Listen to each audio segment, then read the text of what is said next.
हाँ जी बच्चों, करिए जी फिर शुरू एक अज नवीं कहानी। ਅੱਜ ਦੀ ਕਹਾਣੀ ਦਾ ਨਾਮ ਆ ਸਿਆਣੀ ਧੀ।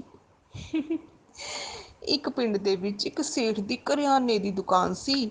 ਸਾਰਾ ਪਿੰਡ ਉਸ ਤੋਂ ਹੀ ਸਮਾਨ ਖਰੀਦਦਾ ਸੀ। ਸਾਰੇ ਖੁਸ਼ ਸਨ।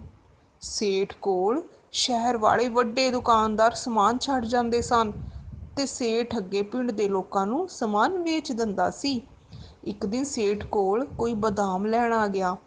ਸੇਠ ਨੇ ਨੌਕਰ ਨੂੰ ਅੰਦਰੋਂ ਬੰਦ ਡੱਬਾ ਜੋ ਕਿ ਬਦਾਮਾਂ ਨਾਲ ਭਰਿਆ ਹੋਇਆ ਸੀ ਚੁੱਕ ਕੇ ਲਿਆਉਣ ਲਈ ਕਿਹਾ। ਪਰ ਸੇਠ ਇਹ ਦੇਖ ਕੇ ਹੈਰਾਨ ਰਹਿ ਗਿਆ ਕਿ ਡੱਬਾ ਤਾਂ ਖਾਲੀ ਸੀ। ਗਾਹਕ ਵਿਚਾਰਾ ਮੁੜ ਗਿਆ, ਪਰ ਸੇਠ ਸੋਚਣ ਲੱਗਾ ਕਿ ਬਦਾਮ ਤਾਂ ਮੈਂ ਵੇਚੇ ਹੀ ਨਹੀਂ, ਇਹ ਤਾਂ ਹਾਲੇ ਮੈਂ 2 ਦਿਨ ਪਹਿਲਾਂ ਹੀ ਲਿਆਂਦੇ ਨੇ।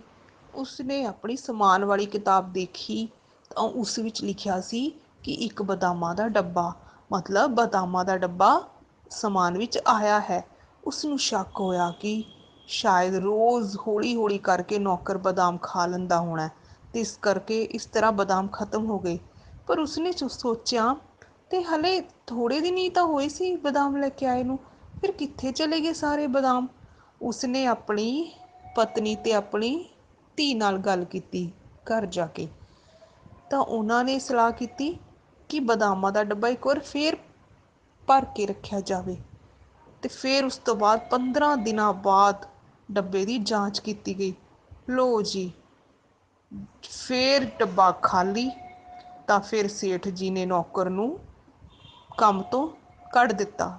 ਸੇਠ ਜੀ ਨੂੰ ਲੱਗਿਆ ਕਿ ਇਹ ਨੌਕਰ ਹੀ ਰੋਜ਼ ਬਦਾਮ ਖਾਂਦਾ ਹੈ, ਸਾਰਾ ਡੱਬਾ ਖਾਲੀ ਕਰ ਜਾਂਦਾ ਹੈ। ਉਹਨਾਂ ਨੇ ਨੌਕਰ ਨੂੰ ਬਹੁਤ ਬੁਰਾ ਭਲਾ ਕਿਹਾ। ਹੁਣ ਸੇਠ ਖੁਸ਼ ਸੀ ਕਿ ਚਲੋ ਨੌਕਰ ਨੂੰ ਕੱਢ ਦੇਣ ਨਾਲ ਦੁਕਾਨ ਵਿੱਚ ਚੋਰੀ ਤਾਂ ਬੰਦ ਹੋ ਚੁੱਕੀ ਹੈ। ਫਿਰ ਉਹਨਾਂ ਨੇ ਇੱਕ ਦਿਨ ਫੇਰ ਬਦਾਮਾਂ ਦਾ ਡੱਬਾ ਲਿਆਂਦਾ, ਪਰ ਹਲੇ 10 ਕੁ ਦਿਨ ਹੀ ਹੋਏ ਸੀ ਕਿ ਬਦਾਮ ਫੇਰ ਘਟ ਗਏ। ਸੇਠ ਹੁਣ ਹੈਰਾਨ ਫੇਰ ਹੋਇਆ ਕਿ ਹੁਣ ਚੋਰੀ ਕੌਣ ਕਰਦਾ ਹੈ, ਹੁਣ ਤਾਂ ਕੋਈ ਵੀ ਨਹੀਂ ਹੈ ਦੁਕਾਨ 'ਚ ਮੇਰੇ ਤੋਂ ਬਿਨਾਂ।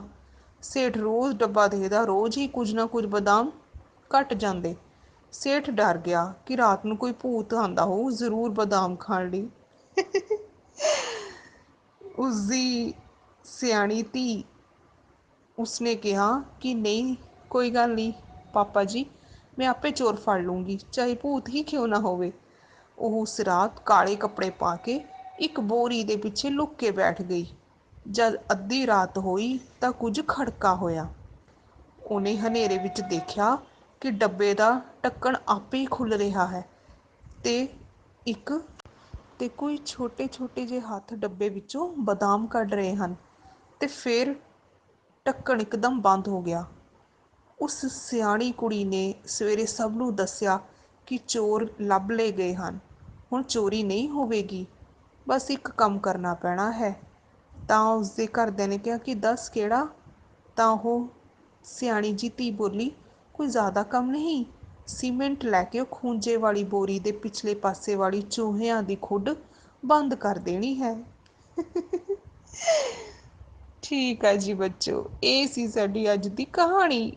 ਕੱਲ ਨੂੰ ਫੇਰ ਮਿਲਾਂਗੇ ਨਵੀਂ ਕਹਾਣੀ ਨਾਲ। ਓਕੇ ਜੀ।